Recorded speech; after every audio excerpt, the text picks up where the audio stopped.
The question hung in the air between them like a bridge neither was ready to cross. Yet Charles Thompson found himself staring into Anthony Collins' eyes, searching for something he couldn't name. The living room felt smaller suddenly, the space on the couch between them charged with an electricity that made his skin prickle. Anthony's voice had been so quiet when he asked it, barely above a whisper, but the words echoed in Charles' mind like thunder. Do you ever think about us changing? Charles felt his heart twist in his chest, that familiar knife turning that he'd grown accustomed to over the past 2 years and 4 months. 2 years and 4 months of listening to Anthony talk about his girlfriends, of offering advice about relationships that never seemed to satisfy him, of pretending that the ache in his chest was just friendship and nothing more. Now Anthony sat beside him, close enough that Charles could smell his cologne, close enough to see the uncertainty flickering in his dark eyes, and Charles didn't know how to breathe. What do you mean? Charles managed, though his voice came out rougher than he intended. His fingers gripped the wine glass tighter, the stem warming under his touch. Anthony shifted on the couch, turning to face him more fully, and their knees brushed. The contact sent a jolt through Charles that he tried desperately to ignore. I mean us, this. Anthony gestured between them with a hand that trembled slightly. The way we are together. Don't you ever wonder if we could be something different? The world tilted on its axis. Charles stared at his best friend, at the man he'd been in love with for longer than he cared to admit, and felt everything he'd carefully constructed crumbling around him. But to understand how they arrived at this moment, how Anthony Collins came to ask the question that would unravel years of careful pretense, we need to go back to the beginning. 3 months earlier, Charles had been sitting at the same spot on the same couch, watching Anthony pace back and forth across the hardwood floor of their shared apartment. Anthony's latest girlfriend, Rebecca, had just broken up with him, and he was spiraling in that particular way he always did when relationships ended. 4. Anthony had said, running his hands through his dark hair until it stuck up at odd angles. Charles had set down his book, giving Anthony his full attention, even though every word felt like a small wound. Anthony had stopped pacing, turning to face Charles with an expression of genuine confusion. De Niro. The pain in Anthony's voice had been real, and Charles had felt his carefully maintained walls crack slightly. He'd wanted to reach out, to offer comfort in the way he truly wanted to, but instead he'd simply patted the couch beside him. Anthony had collapsed onto the couch with a heavy sigh, close enough that their shoulders almost touched. Almost, but not quite. Charles had become an expert at measuring those distances. Sometimes I think there's something wrong with me, Anthony had whispered. Like everyone else, got some manual for how to do this, how to love someone, and I missed the day they handed it out. Charles had felt his heart break a little more. There's nothing wrong with you, Anthony. You just haven't found the right person yet. How do you know when it's right? Anthony had asked, turning to look at Charles with those dark eyes that always seemed to see too much. How do you know when what you're feeling is real? The question had hung between them, loaded with possibility and danger, and Charles had felt his breath catch. For a moment, just a moment, he'd considered telling the truth, but instead, he'd looked away. You just know, he'd said finally. Quote 15. Anthony had been quiet for a long moment. Quote 16. He had repeated slowly as if testing the word. Quote 17. That had been the moment when everything started to shift. Over the following weeks, Anthony had started asking questions. Small ones at first, seemingly casual inquiries that Charles had answered without thinking too much about their significance. Quote Gyan. Anthony had asked one evening as they cooked dinner together. He'd been chopping vegetables while Charles stirred the pasta sauce. Not always, Charles had replied, trying to keep his voice neutral. Sometimes it builds slowly. Sometimes you don't realize you're attracted to someone until you already are. Anthony had nodded thoughtfully. What about when you think you know what you want, but then you realize maybe you've been looking for the wrong things all along? Charles had nearly dropped the spoon. The question was too pointed, too specific to be entirely hypothetical. I think that happens to a lot of people. We're taught to want certain things, but that doesn't mean those patterns are right for everyone. Patterns, Anthony had repeated. Yeah, I think I've been following the wrong pattern. Charles had wanted to ask what he meant, but he'd been too afraid of the answer. Then Anthony had moved closer, reaching around Charles to grab something from the counter, and his chest had pressed briefly against Charles' back. The contact had lasted maybe 2 seconds, but Charles had felt it like an electric shock. "Sorry," Anthony had murmured, but his voice had been rough in a way that suggested he wasn't sorry at all. Charles had turned to look at him, and for a heartbeat, they'd stood there with barely 6 inches between them. Anthony's eyes had dropped to Charles' lips just for a second, so quickly that Charles might have imagined it. But he didn't think he had. The timer for the pasta had chosen that moment to go off, breaking the spell, and they'd both jumped apart. But the tension had remained, simmering beneath the surface throughout dinner. That night, Charles had lain awake staring at the ceiling, replaying every moment. He'd told himself he was reading too much into things, but deep down, hope had started to bloom. The hope had grown over the following days as Anthony's behavior continued to shift. He'd started sitting closer on the couch during their movie sessions, close enough that their thighs touched. He'd begun initiating casual physical contact, fingers brushing when they handed each other coffee mugs, hugs that lasted just a beat longer than they used to. The night everything changed had started like any other. They'd been on the couch, supposedly watching a movie, but mostly just talking, when Anthony had grown quiet. Charles had asked. Anthony had been quiet for so long that Charles had started to wonder if he'd heard the question. Then, without looking away from the screen, he'd said, quote, 27, quote, 28, quote, 29. The question had hit Charles like a physical blow. His wine glass had nearly slipped from his suddenly nerveless fingers. Quote 30. Anthony had finally turned to look at him, and there had been something vulnerable in his expression. Quote, aren't you? Charles had stared at him, trying to process what he was hearing.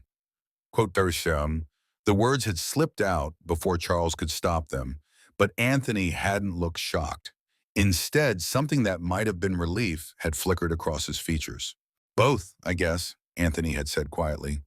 But mostly you. The admission had hung in the air between them, impossible to take back. Anthony. I know it's crazy, Anthony had rushed to say. I know I probably shouldn't be asking, but I can't stop thinking about it. About you, about us. No, Charles had said quickly, setting his wine glass down with trembling fingers. You're not ruining anything. I'm not? No. Charles had taken a breath, feeling like he was standing on the edge of a cliff. Because I've been thinking about it too. About you for a long time. Anthony's face had gone through a series of expressions. Charles had admitted. Anthony had repeated slowly. What I mean, Charles had said, the words tasting bitter. Anthony had asked, his voice barely above a whisper. Charles had felt his heart stop, restart, then start racing. Anthony had shifted closer. The confession had stolen Charles' breath. You really mean that? I mean it, Anthony had said, reaching out to cup Charles' face in his palm. Charles had leaned into the touch, his eyes fluttering closed. Anthony had whispered, his thumb brushing across Charles' cheekbone. When Charles had opened his eyes, Anthony was looking at him with an expression so tender it made his chest ache. What do we do now? I don't know, Anthony had admitted, but I know I want to find out. He'd paused, his gaze dropping to Charles' lips. Can I kiss you? The question had been asked so softly Charles might have imagined it, but the hope in Anthony's eyes was real, and Charles had nodded before he could second-guess himself. Quote 68. Anthony had leaned forward slowly, and when their lips finally met, it had been tentative at first, just a soft brush of mouth against mouth, testing and uncertain. But then Charles had sighed into the kiss, his hands coming up to fist in Anthony's shirt, and something had shifted. The kiss had deepened, become more urgent, as 2 years and 4 months of suppressed longing poured out between them. When Anthony had pulled Charles closer, Charles had felt like he was finally coming home. They'd broken apart eventually, both breathing hard, their foreheads pressed together.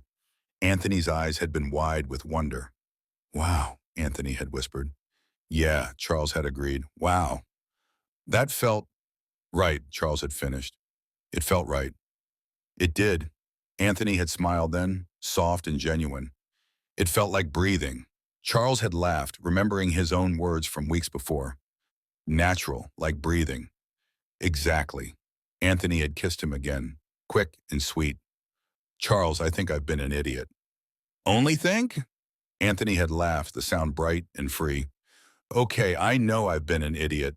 I've been so focused on trying to fit into this mold of who I thought I was supposed to be that I never stopped to consider who I actually am. And who are you? Charles had asked. I'm someone who's in love with his best friend, Anthony had said simply. I'm someone who's been looking for love in all the wrong places because I was too scared to look in the right one. Charles had felt tears threaten, but these were different tears, born of relief and joy. I've wanted that for so long, I was starting to think I'd imagined the possibility. You didn't imagine it, Anthony had assured him. It's real. This is real. They'd spent the rest of the evening talking, really talking, about everything they'd been too afraid to say before. Anthony had told Charles about the growing dissatisfaction he'd felt in every relationship. Charles had told Anthony about the careful distance he'd maintained, about the way he'd trained himself to be content with friendship. Quote 88. Charles had admitted as they lay curled together on the couch. Quote partial. Quote mine. Anthony had said, his arms tightening. Quote soft-bound and quote Dion, quote Derson, Anthony had admitted. Quote to Parm. They'd fallen to sleep like then, tangled together on the couch, and Charles had woken the next morning with Anthony's face pressed into his neck and the sun streaming through the windows. Quote Tom and Anthony had mumbled against his skin, and quote Anantin, Charles had replied. Quote Wishatan, Anthony had pulled back to look at him, and Charles had been relieved to see no regret in his eyes. Quote 98 and a quote 99. Charles had said, quote 100, the following weeks had been a period of careful exploration. They'd moved slowly, both aware that they were navigating uncharted territory. There had been moments of doubt, times when Anthony would panic. What if I'm just confused? Anthony had asked one evening. What if this is just some kind of phase? Charles had reached across the table to take Anthony's hand. Quote 103. He'd said simply, but Anthony, what you're feeling isn't a phase. This is you finally being honest about who you are. How can you be so sure? Because I see the way you look at me now, Charles had said. I see the way you touch me, the way you kiss me. That's not confusion, Anthony. That's clarity. They'd had their first real fight 3 weeks later, when Anthony had suggested they keep things quiet for a while. Charles had felt every old insecurity come flooding back. Charles had said, Anthony had protested. They'd stared at each other across the living room, both breathing hard, and Charles had seen the exact moment when Anthony's expression crumpled. Quote 112, Anthony had said quietly. Quote 100. The apology had taken the wind out of Charles' anger, and he'd crossed the room to pull Anthony into his arms. Quote 114 and quote 115. Anthony had whispered. Quote 116 on quote 117. Charles had assured him. Quote 118. The turning point had come a month later when Anthony's sister had called to invite him to her birthday party. Charles had been in the kitchen when the call came. Actually, I was wondering if I could bring someone, Anthony had said, his voice carefully casual. Charles had frozen. No, not a date exactly. Well, actually, yes, a date. His name is Charles. Charles had heard Anthony's sister's surprised exclamation, followed by rapid-fire questions that Anthony had answered with growing confidence. Yes, Charles. My roommate Charles. My boyfriend Charles. Anthony had caught Charles' eye and smiled. Quote 122. When Anthony had hung up, Charles had been standing in the doorway, staring at him with wonder. Quote 223. Charles had said, quote Y4. Anthony had confirmed, crossing the kitchen to wrap his arms around Charles' waist. I told her that I'm bringing my boyfriend to her birthday party. How do you feel? Terrified, Anthony had admitted, but also relieved and proud. I'm proud to be with you, Charles. I want people to know that. The party had gone better than either of them had dared hope. Anthony's sister had been surprised but welcoming, and by the end of the evening, she'd pulled Charles aside. I haven't seen him this relaxed in years, she'd said. Quote 130, quote 131, Charles had replied. Quote 132, she'd corrected. Driving home that night, Anthony had been quiet, his hand resting on Charles' thigh. Charles had said, Anthony had said slowly. Quote 136. Anthony had been quiet for a moment. Quote 137, he'd said finally, for the first time in my life, I feel free. That freedom had manifested in small ways over the following months. Anthony had started holding Charles' hand in public, had stopped deflecting when coworkers asked about his personal life, had even changed his relationship status on social media. The night Anthony had asked about them changing had been 6 months after that first kiss, and Charles had thought they'd already changed everything that needed changing. But as he looked into Anthony's eyes now, he realized that Anthony was asking about something deeper. Charles asked, setting his wine glass aside. Quote 140, Anthony said, his voice steady despite the tremor in his hands. Quote 141, Charles felt his breath catch. Quote 42, quote 40, Anthony continued, quote wishing, the words hung in the air between them, beautiful and terrifying, and everything Charles had ever wanted to hear. Charles whispered. Anthony confirmed, reaching out to take Charles' hands. I want to wake up next to you every morning and fall asleep in your arms every night. I want all of it, Charles. I want everything. Charles felt a tear slip down his cheek, but he was smiling. That sounds like you're asking me to marry you. Anthony's eyes widened slightly. Then his expression softened into something tender and certain. Dawn 49, quote 150. Charles said without hesitation, quote, what do you know? Anthony's smile was brilliant. Really? Really, Charles confirmed, leaning forward to rest his forehead against Anthony's. Anthony whispered, quote 156, quote 157, quote 158. Anthony said immediately, quote 159. Charles kissed him then, soft and sweet and full of promise. When they broke apart, they stayed close, breathing the same air. Charles asked, Anthony said firmly, quote 65. Charles nodded, feeling a sense of rightness settle over him. This was what he'd been waiting for during all those months of hidden longing. I have one condition, Charles said. What's that? No more taking things one day at a time. I want to make plans with you. I want to talk about next month and next year and 5 years from now. Anthony's smile was soft and understanding. Good author 169. They spent the rest of the evening talking about the future they wanted to build together. They talked about the kind of apartment they'd look for, about how they'd tell their families, about the wedding they might have someday. 3 months later, Charles stood in the doorway of their new apartment, watching Anthony hang pictures on the wall of their shared bedroom.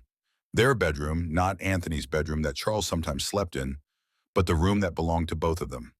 A little to the left, Charles called out, and Anthony adjusted the frame accordingly. Better? Perfect, Charles said, and he meant it in more ways than one. Everything about their life together felt perfect, or as close to perfect as real life could get. What are you thinking about? Anthony asked, stepping down from the chair. Just how different everything is now, Charles said, crossing the room to wrap his arms around Anthony's waist. Charles said simply. Anthony's expression grew soft. I never want you to have to pretend again. Not about anything. Good, Charles said, leaning up to kiss him. Because I'm done pretending. I want everyone to know that I'm ridiculously, completely embarrassingly in love with you. Embarrassingly? Have you seen the way I look at you when you were making coffee in the morning? Charles asked with a grin. It's embarrassing. I look like a lovesick teenager. Anthony laughed, the sound bright and free. I love the way you look at me when I'm making coffee in the morning. I love the way you look at me all the time. Good, Charles said, because you're stuck with it. Later that evening, as they lay in bed together, Anthony traced lazy patterns on Charles' chest. Quote, "Waniai," quote, "Guardinasum," quote, "Remindum." Charles considered this. Quote, "Maniman," he admitted. Quote, "Moitu," quote, "Dumarn," quote, "Dumarn," Charles said, pressing a kiss to the top of Anthony's head. We're here now. That's what matters. Anthony was quiet for a moment. I used to think I was broken, he said finally, like there was something fundamentally wrong with me because I couldn't make myself feel for any of those women what I felt for you. And now? Now I think I was just looking in the wrong direction, Anthony said. I was so focused on who I thought I was supposed to be that I couldn't see who I actually was. And who are you? Charles asked. I'm someone who's in love with his best friend. Anthony said. I'm someone who's building a life with the person who makes him feel most like himself. And do you feel complete? Anthony lifted his head to look at Charles, his eyes serious and soft. With you, I feel like I finally understand what all those love songs were talking about. I feel like I finally know what it means to be home. Charles felt his heart swell with emotion. I love you, Anthony Collins. I love you too, Charles Thompson, Anthony replied, and I can't wait to spend the rest of my life showing you how much. The next morning, Charles woke to the smell of coffee and the sound of Anthony humming in the kitchen. He found Anthony standing at the counter in his pajama pants, hair sticking up at odd angles. Charles crossed the kitchen and wrapped his arms around Anthony's waist from behind. Quote, 209, he murmured against Anthony's neck. Good morning, Anthony replied, leaning back into the embrace. Sleep well? Perfectly, Charles said, and meant it. What's the plan for today? Charles asked. I was thinking we could go look at rings, Anthony said casually. Charles froze. Rings? Anthony turned in his arms, and Charles could see the nervousness behind his casual tone. I know we said someday, but I don't want to wait for some mitch anymore. I want to marry you, Charles. Charles stared at him, his heart racing. Are you proposing to me in our kitchen at 7 in the morning while you're wearing pajamas? Maybe, Anthony said, his cheeks flushing pink. Is that okay? I know it's not very romantic, but this is us. This is our life. I don't want to wait for the perfect moment because every moment with you is perfect. Charles felt tears prick at his eyes, but he was smiling.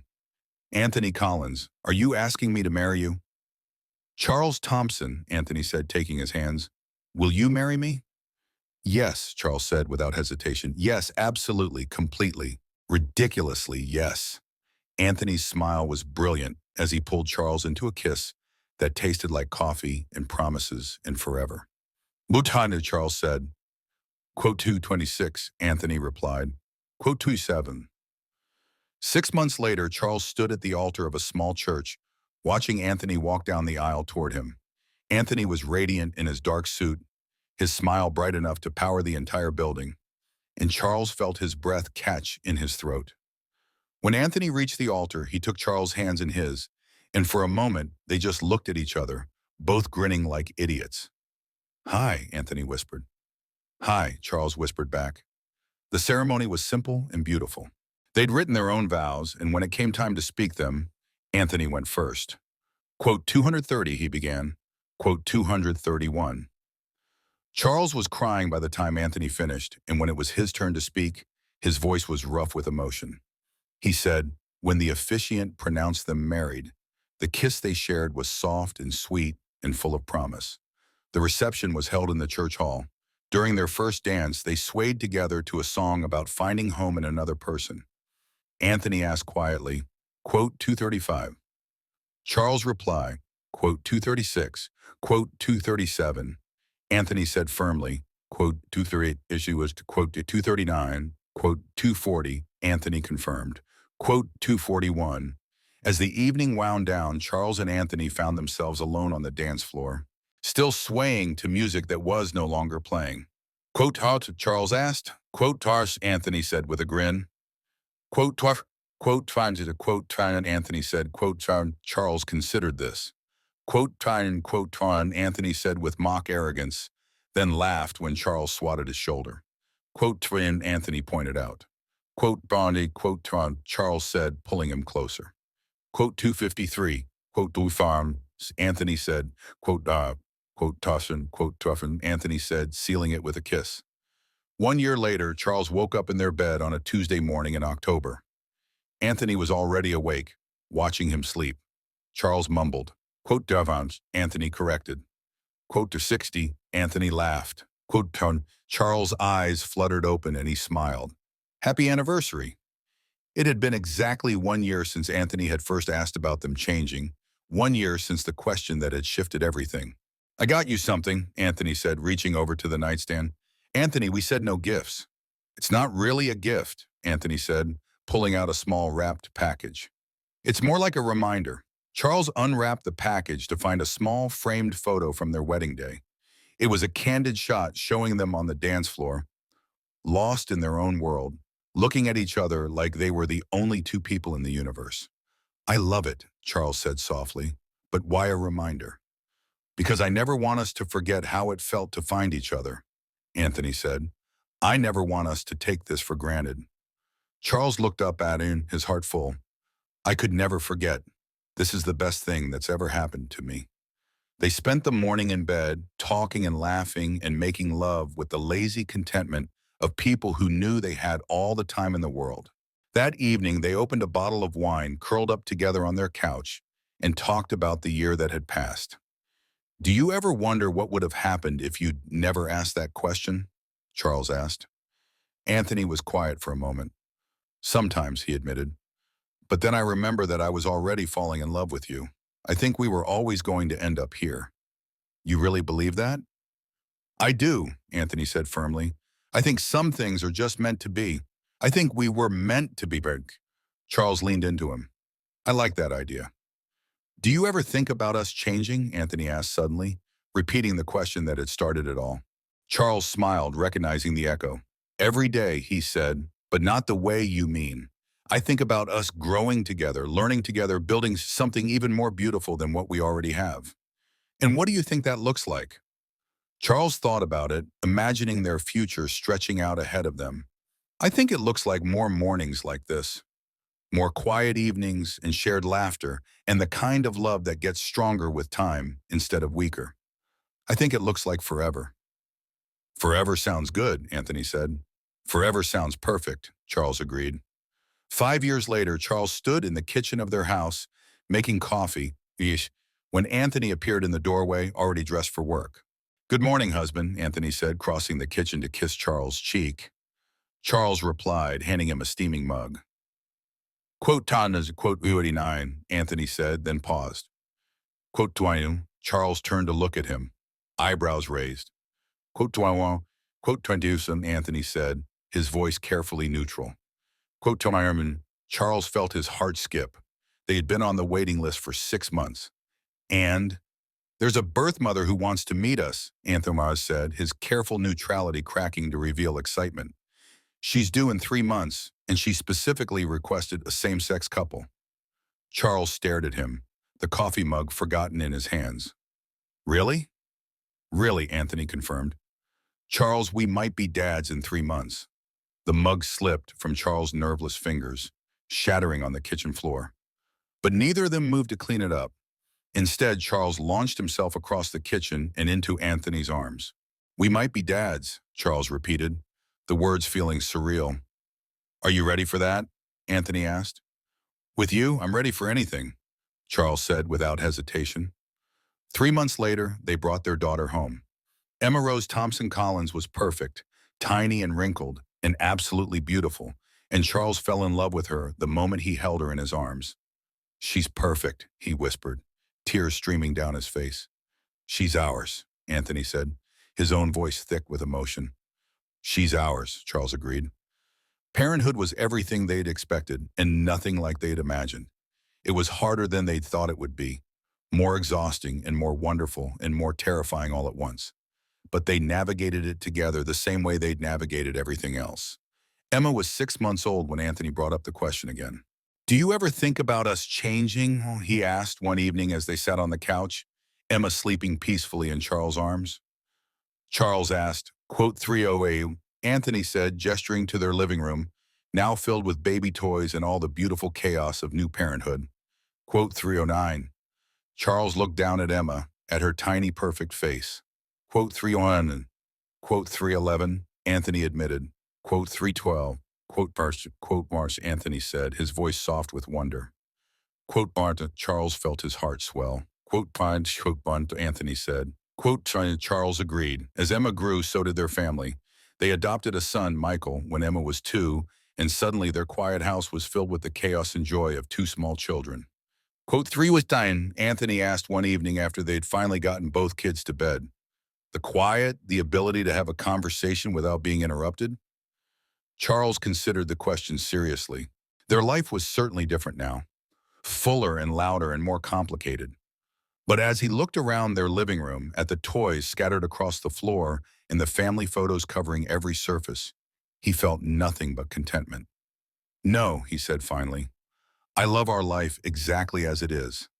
I love the case and the noise, and the fact that we're never alone anymore. This is the life I always dreamed of, but never dared to hope for. Even when Emma had that stomach bug last month and threw up on you 3 times in one night, even then, Charles said with a laugh, especially then, because I got to take care of her, and you were right there helping me, and we handled it together. Together, Anthony repeated. Always together, Charles confirmed. 10 years after Anthony first asked about them changing, they were different people living a different life. But the core of who they were together remained the same. Emma was now 10, a bright, curious girl who wanted to be a veterinarian. Michael was 8, energetic and sweet and obsessed with dinosaurs. Charles often thought about the man he had been before Anthony asked that first question. That man had been so afraid of wanting too much, so convinced that he had to be grateful for whatever scraps of attention he could get. He'd been living half a life. Now, as he watched Anthony help Emma with her homework, while Michael built elaborate dinosaur scenes on the living room floor, Charles marveled at how full their life had become. "Dad," Emma said, looking up from her math worksheet, "can I ask you something?" "Of course," Charles said, settling into the chair beside her. "How did you and Daddy know you wanted to be together forever?" Charles glanced at Anthony, who had paused in his explanation of long division to listen. It wasn't the first time one of their children had asked about their relationship. Quote 332. Charles began slowly. Emma asked, her eyes bright with curiosity. Charles looked at Anthony again, and Anthony smiled, understanding passing between them. Charles replied, Quote, where you said quote, here. Michael chimed in from the floor. Quote, fun, Anthony said gently. Quote, found, quote, from Emma said, as if it were the most natural progression in the world. Quote, Charles confirmed. Quote, Michael declared. Quote, as Anthony agreed. Later that night, after the children were in bed, Charles and Anthony sat together on their couch. Quote, 348, Anthony asked. The question that had become a tradition between them. Charles said, quote, 353. Quote, 354, Anthony said with wonder. Quote, 355. Quote, 35, Charles said. Quote, 357. Quote, 358, Anthony repeated, reaching for Charles' hand. Always together, Charles confirmed. They sat in comfortable silence, each lost in their own thoughts, but connected by the invisible threads that had bound them together for so many years. Charles thought about the journey they'd taken, from that first tentative question to this moment, sitting in their family home with their children sleeping upstairs. Quote, 360, Anthony said softly. Quote, Don, Barnman, quote, Don, Anthony said. Quote, Fada, Charles replied. Quote, Fun, Anthony asked. Quote, Fana, Charles said firmly. Quote, Sons, quote, Dawn, and Anthony agreed. Quote, Charles, quote, Barnes, Charles said, thinking about all the years ahead of them. Quote, after 20 years after that first question, Charles and Anthony sat in their living room, watching their daughter Emma walk across the stage at her college graduation.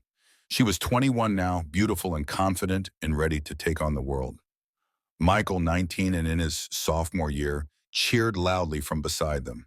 Quote, 375, Anthony whispered. Quote, 376. Charles replied. They'd been good parents, Charles thought. Not perfect, but good. They'd made mistakes along the way, but they'd navigated the challenges of raising children in a world that wasn't always accepting of their family structure.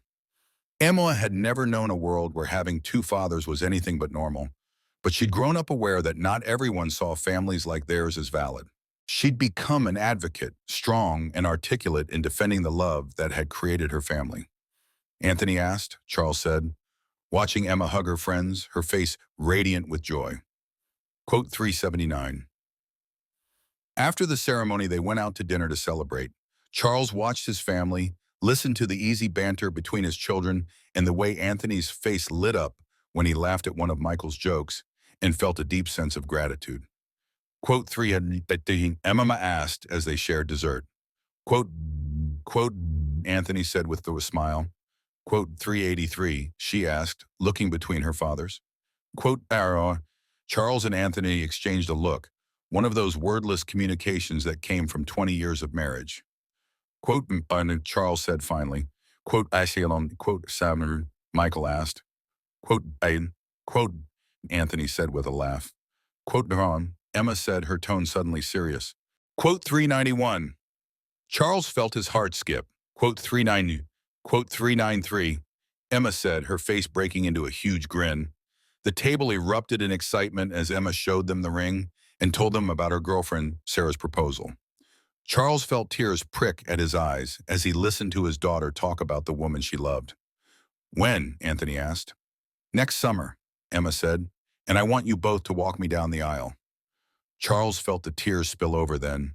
It would be our honor, he managed. The greatest honor, Anthony added. Later that night, as they lay in bed in their hotel room, Charles and Anthony talked about the day, about Emma's announcement, about the passage of time. Quote 399, Anthony said. Quote 1, Charles added. Quote Fontaine, quote Varro. Charles considered this. Quote first on, quote for, Anthony asked. Quote Fabian. Charles replied, then paused to really think about it. Quote fraction and quote feten, quote from, Charles said simply.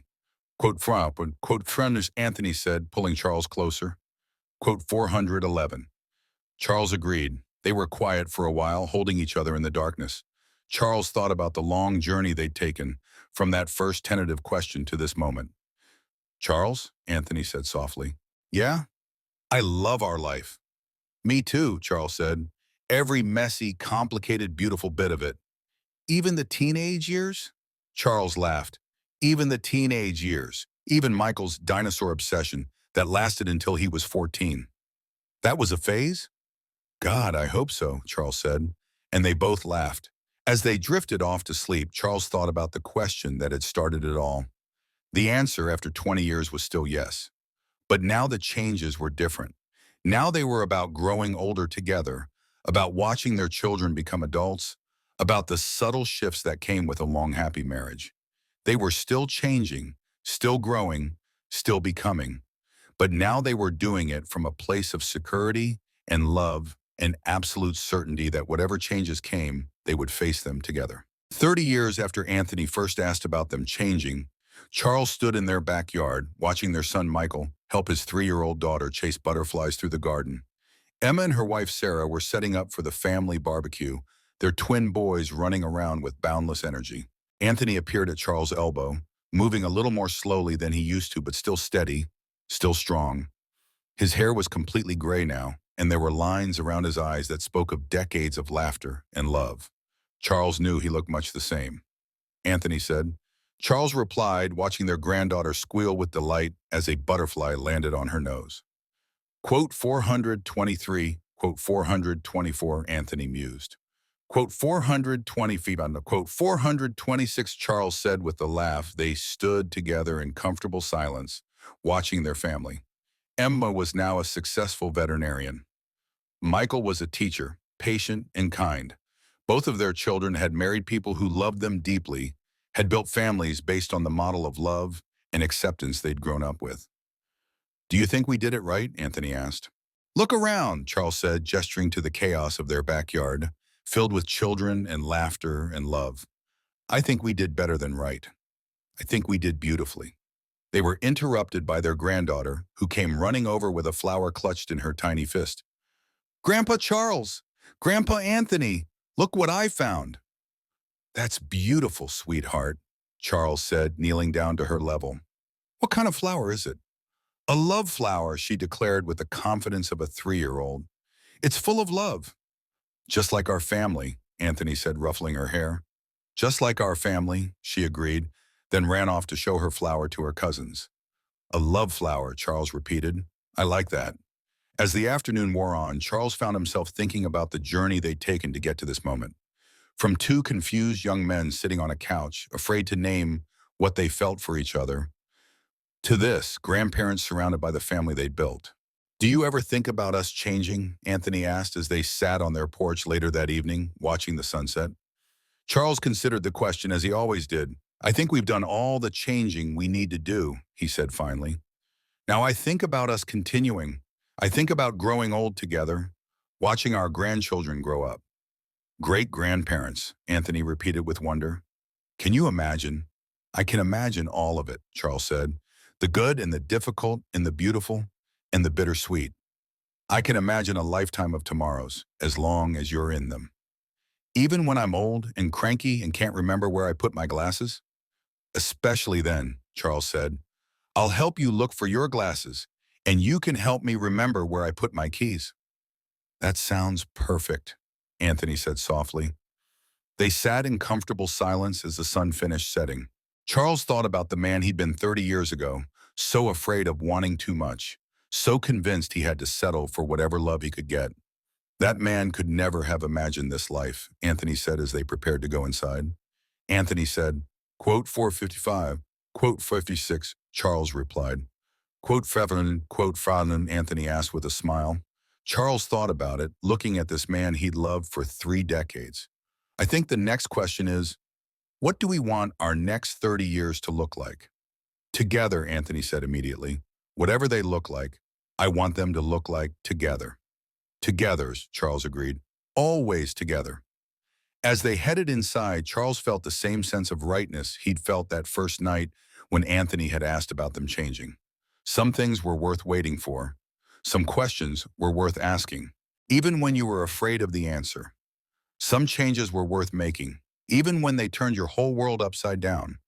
And sometimes, if you were very lucky, you found the person who made you brave enough to keep changing, keep growing, keep becoming the best version of yourself. Charles had found that person in Anthony, and Anthony had found that person in Charles, and together they had built something beautiful and lasting and real.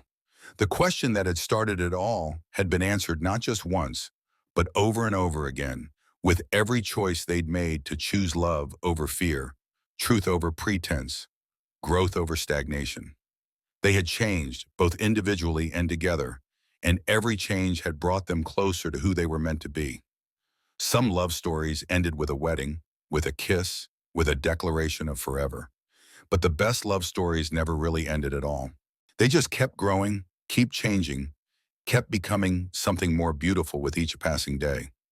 And that was exactly the kind of love story Charles and Anthony were still writing, one brave question at a time.